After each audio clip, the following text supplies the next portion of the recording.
Salut la compagnie, c'est Jules Melon et aujourd'hui dans un Ciné Critique, je vais vous parler d'un film assez particulier sorti en 2014 et réalisé par l'américain Richard Linklater qui avait fait auparavant Génération Rebelle par exemple, pas spécialement apprécié, ou encore Rock Academy que je n'ai pas vu mais qui a été assez mal accueilli à l'époque, alors qu'ici donc ce Boyhood dont je vais vous parler a été plutôt acclamé et fait partie des films les plus marquants des années 2010. C'est d'ailleurs pour cela que je m'y intéresse, puisque ça fait quelques semaines que je m'amuse à faire un bilan de ces années-là. Au casting de ce métrage, on y retrouve le jeune Eller Coltrane et ses parents joués par Patricia Arquette ou encore Ethan Hawke.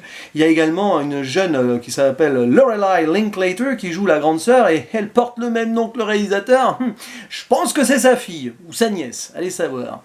Pour une chronique familiale de 2h40 qui a un concept de base assez génial et original, parce qu'il faut savoir que ce film a été volontairement tourné sur 12 ans. Oui, 12 années. C'est-à-dire que le jeune acteur que l'on voit pendant tout le film, il a grandi avec son personnage. Au début du métrage, il doit avoir 9-10 ans et à la fin, c'est un jeune adulte. Et c'est assez fou, quoi. Rien que pour cela, ça m'intéressait de voir ce film. J'ai mis du temps à franchir le pas. Et voilà qui est fait. Donc nous suivons les aventures de ce jeune Mason, il s'appelle Mason Jr., il s'appelle comme son père, c'est très américain, hein, souvent le papa donne son prénom à son fils, qui va donc franchir les étapes de l'évolution de la vie, avec des parents qui divorcent dès le début du métrage, avec une grande sœur, il s'entend plus ou moins avec elle, et donc les parents qui se remettent avec d'autres gens, tout ça, et lui qui va, tant bien que mal, affronter donc les péripéties de sa jeune existence. Et qu'est-ce que j'ai pensé du film? Alors il faut savoir que j'en avais une certaine attente, puisque c'est un truc assez fou, quoi, de base. C'est assez fantasmant, quelque part, de voir grandir ainsi des personnages et donc des vrais acteurs à travers une histoire. Et peut-être que j'avais mis cette attente un peu trop haut, je ne sais pas, parce que... Alors, c'est pas un mauvais film, loin de là, il y a des belles réussites, il y a des beaux moments d'émotion, des beaux moments d'échange, notamment entre le père et le fils. Ils sont très centraux quand même au métrage, plus que la mère et la grande sœur. Peut-être un peu dommage, il y a un manque d'équilibre ici. Mais quand même, j'ai trouvé l'ensemble très long et un poil vain vu, on va dire, l'originalité du concept de base. Disons que, tant qu'à se lancer dans un tel ouvrage, dans une telle œuvre plutôt, pourquoi ne pas prendre un peu plus de... Voilà, de mettre un peu plus de piment? Vous allez me dire, oui, mais ça aurait fait moins réaliste, ça aurait été... moins crédible. Oui, tout ce qu'on voit là, c'est la chronique de vie d'une famille lambda américaine, et avec pas mal de poncifs américains d'ailleurs, mais peut-être qu'il y a une petite critique sous-jacente aussi là-dedans sociétale, quoique je ne l'ai pas vraiment ressenti, mais bon, peut-être en y réfléchissant bien. Mais quand même, sur 2h40, et avec un tel truc en or dans les mains, autant rendre les choses un peu plus fictionnelles et avoir des trucs qui sont un minimum intéressants, parce que là, au-delà des relations humaines, alors oui, là ça marche super bien, et j'ai trouvé l'ensemble un petit peu ennuyeux par moment, quand même. Et il y a quand même des éclairs de génie, franchement sur certains relationnels c'est vraiment sympa, mais le problème c'est que souvent le soufflet retombe et il y a des moments où on se dit il va y avoir un truc, et en fait pas tellement, on se concentre plutôt sur la surface des choses. Alors oui, il y a de l'émotion, il y a de la profondeur des sentiments quand même, mais ça aurait pu aller plus loin, et j'ai un peu l'impression que ce film marche uniquement sur son concept. C'est un peu le souci de certains métrages qui proposent quelque chose d'original et tout, et qui finissent par s'écrouler sur eux-mêmes. Et j'ai eu l'impression quand même, là, aux 3/4 du film, avant le final, qu'il y a un côté intéressant, notamment le dernier plan, qui appelle à l'évasion, sans en dire plus. De toute façon, il n'y a rien à spoiler dans ce film, vraiment, je vous le dis. C'est vraiment du ressenti.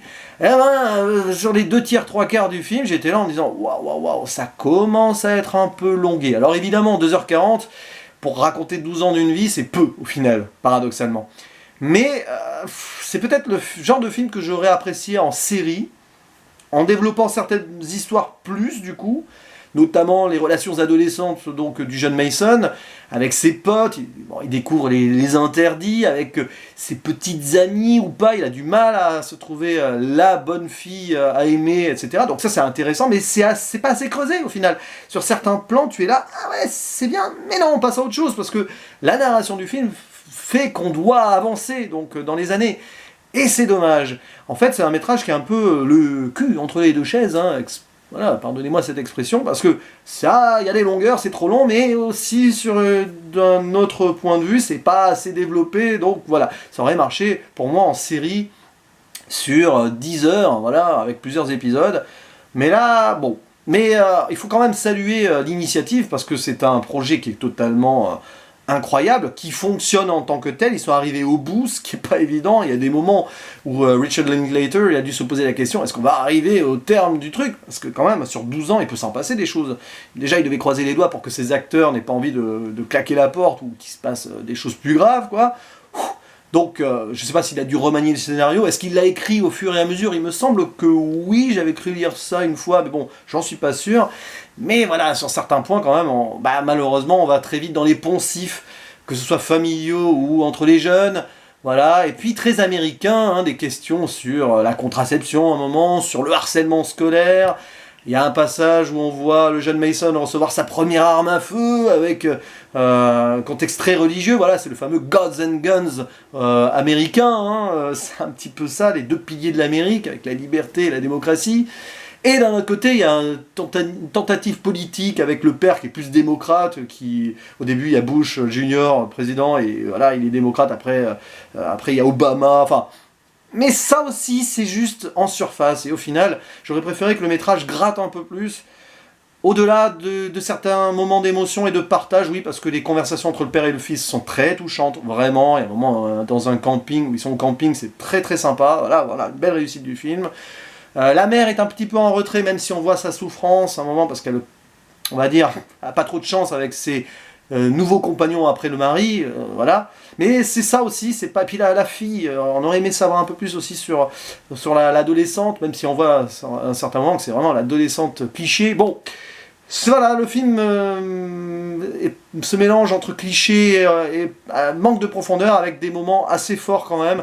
Et c'est pour cela que je ne mettrai qu'un 6 sur 10 ce film.